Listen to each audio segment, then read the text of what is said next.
सम्मानित मित्रों, आज हम लोग क्रिमिनल प्रोसीजर कोड का सेक्शन 154 प्रथम सूचना रिपोर्ट को टेकअप करेंगे। आपसे निवेदन है कि पूरी वीडियो सुने। बहुत ही रोचक सब्जेक्ट है, बहुत ही इंफॉर्मेटिव इन नेचर है। आपसे गुजारिश है कि आप पूरी वीडियो का अवगाहन करें, तब किसी नतीजे पर आप पहुंचेंगे और आपके नॉलेज में ये चीज़ आएगी जो कि आप खुद भी अपने नॉलेज में रखेंगे और दूसरे को भी गाइड कर सकते हैं। प्रथम सूचना रिपोर्ट एफआईआर के बारे में प्रत्येक व्यक्ति जानता है कि एफआईआर होती है, एफआईआर किसी अपराध की होती है, एफआईआर लॉन्च की जाती है। अक्सर सुनने में आया एफआईआर लॉन्च करा दीजिए, एफआईआर लॉन्च नहीं की गई, एफआईआर लॉन्च करने में देरी हो गई। ये तमाम बातें जो है किसी अपराध घटित होने के पश्चात सुना जाता है। मित्र, अपराध का ये स्वभाव होता है कि ये डायरेक्टली सोसाइटी एट लार्ज को इफेक्ट करता है। इसका संबंध जो है ये समाज से होता है और समाज के एक बड़े समूह से, एक वर्ग से होता है। इसलिए इसको जो है एक्टिवेट करने के लिए, मोशन में लाने के लिए ये एफआईआर लॉन्च की जाती है। एफआईआर को सामान्य भाषा में एफआईआर, प्राथमिकी, फर्स्ट इंफॉर्मेशन रिपोर्ट, तहरीर, मूल चिक इत्यादि इसके नाम है। इन नामों से ये जानी जाती है। एफआईआर को इन नामों से जाना जाता है। इसे कोई भी व्यक्ति मौखिक या लिखित रूप से दाखिल कर सकता है, थाने में ले जाकर दे सकता है। अगर मौखिक वो रिपोर्ट कराएगा तो उसकी भाषा में वो रिपोर्ट दर्ज की जाएगी और रिपोर्ट लिखने के बाद उसको पढ़कर सुनाया जाएगा, उसके हस्ताक्षर बनवाए जाएंगे और उस व्यक्ति को निःशुल्क एक प्रति दी जाएगी, उसको सुपुर्द की जाएगी, दी जाएगी। अगर मित्र ये एफआईआर अगर नहीं लिखी गई, थाने पर आप गए, एफआईआर आपकी नहीं लिखी गई, तो थाना प्रभारी ऐसी सूचना दर्ज किए जाने पर सूचना का सार जो है एसएसपी को प्रेषित करेगा, भेजेगा। अगर प्रेषित करने के उपरांत एसएसपी ये पाते हैं कि अपराध की विवेचना होनी चाहिए, तो वो या तो स्वयं करेंगे या तो उस पुलिस ऑफिसर को डायरेक्शन इशू करेंगे और पुलिस ऑफिसर वो करेगा। और ऐसी सूचना मित्र एफआईआर इसको कहते हैं, प्राथमिकी कहते हैं। अगर ये एफआईआर किसी ऐसी महिला के द्वारा दी जाती है जो महिला बलात्कार की, जिसके ऊपर एसिड फेंका गया हो, तेजाब फेंका गया हो, तेजाब फेंकने का प्रयास किया गया हो, ऐसी महिला हो, जिसके लज्जा भंग का प्रयास किया गया हो, ऐसी महिला हो और उसके विरुद्ध जो है अपमानजनक टिप्पणी का कोई प्रसंग हो, ऐसी महिला हो, तो ऐसी महिला की एफआईआर जो है कोई पुलिस ऑफिसर, स्त्री या कोई भी पुलिस ऑफिसर से इतना कोई अन्य महिला भी जो अधिकारी है, वो ऐसी एफआईआर थाने में लिखेगी। ऐसी एफआईआर को जो थाने में ऐसी महिला के द्वारा लिखाने के लिए आया गया है थाने में, उसको वीडियोग्राफी कराई जाएगी और वहाँ पर इंटरप्रेटर की उपस्थिति में वो एफआईआर दर्ज होगी और वो महिला अगर थाने आ गई है तो वहाँ दर्ज होगी, अन्यथा उसकी रिपोर्ट जो है उसके रेजिडेंस पर या जहाँ वो कंफर्ट फील करे, जहाँ वो ईजियर हो, जहाँ उसको अच्छा हो, वहाँ जाकर के एफआईआर दर्ज की जाएगी। हमारा जो है ये विधायिका हमारी ऐसी भी महिला के लिए कुछ कंफर्ट एनवायरनमेंट क्रिएट किया है कि ऐसी महिला को जरा सा भी किसी तरह की दिक्कत न हो, अपनी बात को जो है यथा हूबहू दर्ज करा करके वो रेमेडी सीख कर ले। तो ऐसी महिला अगर है जो कि धारा 326A, 354, 354D तक, 376A, 376 लगायत ई तक, अथवा 509 की पीड़ित कोई महिला है, धारा ये आईपीसी की धाराएं हैं इंडियन पिनल कोड की, ये जो है बलात्कार, लज्जाभंग, अपमान और उसके ऊपर तेजाब फेंकने का अपराध अगर किया गया है, ऐसी महिला के एफआईआर को लिखने का नया एक संशोधन आया है हमारे एक सेक्शन 154 सीआरपीसी के सेक्शन में कि ऐसे महिला का बयान इस रूप में लिखा जाएगा और मजिस्ट्रेट के समक्ष एफआईआर लिखने के बाद ऐसा थाना प्रभारी मजिस्ट्रेट के समक्ष तत्काल बिना देर किए इस महिला को ले जाएगा और उस महिला का बयान जो है दर्ज कराएगा और बयान धारा 164 के तहत जो है उसका बयान दर्ज किया जाएगा। आप बीती घटना वो मजिस्ट्रेट के सामने कहेगी और वह विधिवत जो है दर्ज की जाएगी। तो ये एफआईआर की बात हुई मित्र, लेकिन एफआईआर की तो ये कोडिफाइड लॉ है। हमारे नागरिकों को इतनी दुरूहता का सामना करना पड़ता है कि जिसके घर में अगर कोई अपराध कारित हो जाए, एक तो वो अपराध से परेशान है और अपनी तहरीर मूल चिट लेकर के थाने में आता है तो उसको तमाम परेशानियों का सामना करना पड़ता है और वह आदमी अपने रिमेडी सीख करने की जो कामना और जो अपनी मनसा से थाने में आता है उसकी मनसा जो है धूल धूसरित हो जाती है। इसी तरह का एक मैटर आया मित्र, बहुत इम्पॉर्टेंट इशू है, इसको जरा सा ध्यान से सुनिएगा। ये मामला है Lalita Kumari versus state of UP. ये मामला आया न्यायालय के सामने मित्र। एक ललिता कुमारी एक अवयस्क लड़की थी, माइनर गर्ल थी, उसका जो है अपहरण कर लिया गया। अपहरण के उपरांत उसके पिता जो है भोला कामत ने इस वारदात की habeas corpus honourable supreme court के सामने दायर किया। हैबियस कार्पस का मतलब होता है बंदी प्रत्यक्षीकरण। अगर किसी भी व्यक्ति को कोई आदमी अपने अभिरक्षा में रखा है, कानूनी रूप से गलत रूप से उसको जो है उसकी स्वतंत्रता से वंचित करके उसको जो है रखा है, तो तत्काल न्यायालय डायरेक्शन इशू करेगा कि उसको छोड़िए। मित्र, ललिता कुमारी में ये भोला कामत ने हैबियस कार्पस उच्चतम न्यायालय के सामने प्रस्तुत किया। उच्चतम न्यायालय ने बहुत ही इस पर जो है नाराजगी जाहिर की और उसने ऑनरेबल हमारे सर्वोच्च न्यायालय ने कुछ गाइडलाइन जो है एफआईआर रिगार्डिंग जो है यहाँ उन्होंने लेट डाउन किया है और उनकी एफआईआर से संबंधित जो व्यवस्था है मैं आपके सामने रख रहा हूँ। Lalita Kumari v state of UP, writ petition number 68 2008 का मैटर है मित्र। Constitution bench of the honourable supreme court in the matter of Lalita Kumari versus state of UP held, धारित किया माननीय न्यायालय ने यह धारण किया that registration of FIR is mandatory under section 154 if the information discloses commission of a cognizable offence and no preliminary inquiry is permissible in such a situation।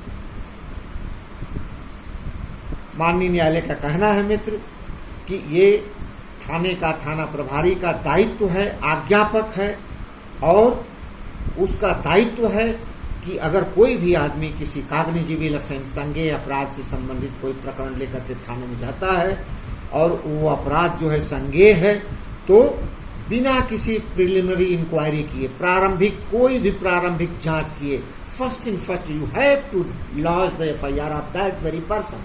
आप उस व्यक्ति विशेष की एफआईआर को तत्काल लॉन्च कीजिए। सुप्रीम कोर्ट का honourable supreme court direction है, आप इसे ध्यान से सुन लीजिए। Number 2, if the information received does not disclose commission of a cognizable offence but indicates the necessity for an inquiry, a preliminary inquiry may be conducted only to ascertain where cognizable offence is disclosed or not। अगर कोई इस तरह का प्रकरण आपके सामने जाता है, थाना प्रभारी के सामने कोई प्रकरण जाता है जिसमें ऐसा प्रतीत होता है कि इसमें प्रिलिमिनरी इंक्वायरी की जानी आवश्यक है, तो आप जो है प्रिलिमिनरी इंक्वायरी कीजिए। लेकिन यह प्रिलिमिनरी इंक्वायरी यह सुनिश्चित करने के लिए ही की जाएगी कि ऑफेंस जो है कॉग्निजिबल है कि नॉन कॉग्निजिबल है, संज्ञेय है कि असंज्ञेय है। संज्ञेय असंज्ञेय से मतलब है, एक सामान्य सी भाषा में संज्ञेय अपराध ऐसे होते हैं जो गंभीर अपराध होते हैं, हत्या, बलात्कार और तमाम गंभीर इंजरी, चोट से और करप्शन से, और बड़े अपराध जो होते हैं उनको कॉग्निजिबल ऑफेंस कहते हैं, और नॉन कॉग्निजिबल ऑफेंस थोड़ा सा अल्प प्रकृति के होते हैं, जिनकी गुरुता इतनी गंभीर नहीं होती है, अल्पतर होती है। तो मित्र, इफ द इंक्वायरी, ये तीसरा पॉइंट है, if the inquiry discloses the commission of a cognizable offence the FIR must be registered. Court का कहना है कि अगर अपराध इंक्वायरी के बाद ये आयोग पाता है, ये थाना प्रभारी पाता है कि ये अपराध जो है गंभीर प्रकृति का है, कॉग्निजिबल है, तत्काल इसकी एफआईआर आप लॉन्च कीजिए। ये दायित्व अधिरोपित करता है honourable supreme court of the India, माननीय सर्वोच्च न्यायालय जो है अधिरोपित करता है ये दायित्व एक थाना प्रभारी पर। तीसरा प्रकरण है मित्र, if the inquiry discloses the commission of a cognizable offence, FIR must be registered in cases where a preliminary inquiry ends in closing of complaint। ऐसा भी संभव है कि वो आपके इंक्वायरी करने के उपरांत इस फाइंडिंग इस प्रकार आती है कि ये अपराध जो है कॉग्निजिबल नेचर का नहीं है। ठीक है, कोई बात नहीं, प्रिलिमिनरी इंक्वायरी आपने कर ली, अगर ये कंप्लेंट कॉग्निजिबल ऑफेंस की श्रेणी में नहीं आता है तो इसकी जो है सूचना जो है व्यथित पीड़ित पक्षकार को दी जानी चाहिए, और इसको जो है जीडी में एंट्री कीजिए, इसकी जो है इस पर्टिकुलर फाइंडिंग की कि ये अपराध जो है कॉग्निजिबल नहीं पाया गया, इसको जो है आप जीडी में एंट्री कीजिए, और इसका जो है इसकी सूचना तत्काल पीड़ित को दी जानी मस्ट है। यह हमारे माननीय सर्वोच्च न्यायालय का डायरेक्शन है। Number 4, the police officer can not avoid his duty of registering offence if cognizable offence is disclosed. Action may be taken, must be taken. Action must be taken against erring officers who do not register the FIR if information received by him discloses a cognizable offence। ऐसे जो है त्रुटि करने वाले police officer के खिलाफ जो है कठोर से कठोर कार्रवाई की जानी चाहिए, और मस्ट बी टेकन एक्शन, यहाँ कोर्ट ने मस्ट शब्द दिया, जरूर इसके खिलाफ जो है आवश्यक जो है कानूनी कार्रवाई की जानी चाहिए। जो ऐसा ऑफिसर जो पाता है कि ये अपराध जो है संज्ञेय प्रकृति का है, इसकी सूचना हमारे पास आई है, डिस्पाइट दैट हम जो है एफआईआर लॉन्च नहीं करते हैं, तो ऐसे पुलिस ऑफिसर के अगेंस्ट में जो है कानूनी कार्रवाई की जानी चाहिए। Number 5, the scope of preliminary inquiry is not to verify the veracity or otherwise. आप जाते हैं मौके पर, प्रिलिमिनरी इंक्वायरी करते हैं, तो आपके इंक्वायरी करने का ऑब्जेक्ट ये नहीं है कि आप मौके पर जाके उसकी वेरासिटी जो है प्रूव कीजिए, उसकी सत्यता की जांच कीजिए। आप सिर्फ ये जांच कीजिए कि ऑफेंस जो है कॉग्निजिबल है कि नॉन कॉग्निजिबल है, एक गंभीर अपराध है कि ये अल्पतर अपराध है, इसका सुनिश्चितीकरण करने के लिए आप जाएंगे। इस प्रकार मित्र, माननीय सर्वोच्च न्यायालय ने इन 5 बिंदुओं को बहुत ही जो है इन्फेसिस करके कहा है। छठा बिंदु है मित्र, as to what type and in which cases preliminary inquiry is to be conducted will depend on the facts and circumstances of the case।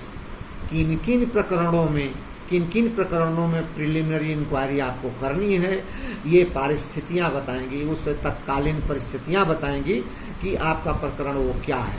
लेकिन ऑनरेबल सुप्रीम कोर्ट ने कहा कि इन प्रकरणों में प्रिलिमिनरी इंक्वायरी जरूरी है। Number 1, matrimonial dispute, family dispute. अगर इस तरह की कोई सूचना आती है जिसमें जी है वैवाहिक कोई अपराध है या पारिवारिक कोई इस तरह का विवाद है, तो ऐसे मामले में आप मौके पर जा करके उसकी प्रिलिमिनरी इंक्वायरी कर लीजिए। नंबर 2, कॉमर्शियल ऑफेंस, वाणिज्यिक अपराध कोई है, कोई जो है व्यापार वाणिज्य से संबंधित अपराध है, उसकी जाकर मौके पर इंक्वायरी कर लीजिए। Number 3, medical negligence cases. ऐसी केसेज हैं किसी ने मेडिकल नेग्लिजेंसी में किसी के प्राण और उसको जो है प्राण और उसकी जो शरीर है, फिजिक है, उसको जो है डेंजर क्रिएट कर दिया है। ऐसे मेडिकल नेग्लिजेंस के केसेस को तत्काल मौके पर जाके सुनिश्चितीकरण कीजिए कि अपराध जो है कॉग्निजिबल है या कि नॉन कॉग्निजिबल है। नंबर 4 करप्शन केसेज, व्यापार के या भ्रष्टाचार के जो केसेज हैं, करप्शन केसेज, ऐसे केसेज में मौके पर जाकर के इंक्वायरी कर लीजिए। जहां पर इंक्वायरी की जाए तो 1 वीक के भीतर ये इंक्वायरी खत्म हो जानी चाहिए। ऐसा हमारे ऑनरेबल सुप्रीम कोर्ट का Lalita Kumari versus state of UP में ये डायरेक्शन इशू किया है कि अगर आप इंक्वायरी भी करेंगे तो ये इंक्वायरी जो है 1 वीक के अंदर समाप्त हो जानी चाहिए और उसका सार जीडी में प्रत्येक दशा में इंटर्ड होना चाहिए। थाने में एक जीडी रखी जाती है जिसे कि जीडी कहते हैं, और general diary, daily diary, station diary तमाम नाम से जानी जाती है, जो प्रत्येक थाने के क्रियाकलाप की एंट्री उसमें होती है।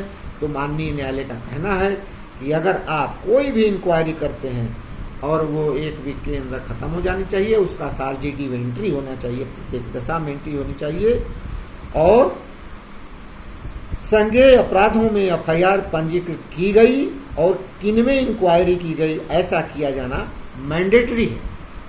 मैंडेटरी है मित्र, एक मैंडेटरी इंटरप्रिटेशन माननीय न्यायालय के समक्ष जब ये मामला गया तो मैंडेटरी की श्रेणी में इसको क्यों रखा, उसकी वजह है मित्र। उसकी वजह ये है कि इस धारा 154 में 10 स्थानों पर 10 प्लेसेस 10 स्थानों पर जो है शैल शब्द का प्रयोग किया गया है। शैल शब्द अपने आप में मैंडेटरी होता है, आज्ञापक होता है और उसको जो है प्रत्येक दिशा में माना जाना चाहिए, ये उस शैल शब्द की मंशा होती है। तो इनकी गुरुता, इनकी गंभीरता को देखते हुए माननीय न्यायालय ने Lalita Kumari versus state of UP में ये डायरेक्शन इशू किया कि प्रत्येक व्यक्ति की एफआईआर अगर कॉग्निजिबल ऑफेंस की है तो प्रत्येक दशा में आप उसको जो है पहले एफआईआर लॉन्च कीजिए, तब उसके बाद जो है आप इंक्वायरी कीजिए, जो करना पहले आप एफआईआर लॉन्च कीजिए।